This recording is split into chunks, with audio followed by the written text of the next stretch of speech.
হাতটা কেটে গেল, এবার আমি মায়ের সামনে কি করে যাব? মায়ের সামনে গেলে পরেই তো বকা দেবে, হাতটা পেছনে করে যাই। আরে টুকুর, তুই চলে এলি? এই নে, দুধটা খেয়ে নে।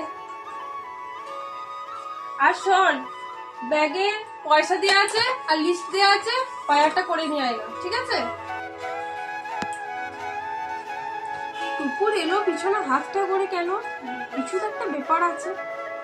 টুকুর শোন। কি মা? তোর হাতটা কি হয়েছে দেখি পিছনে। কিছু হয়নি। কই দেখি দেখি। আরে কিছু হয়নি বললাম তো।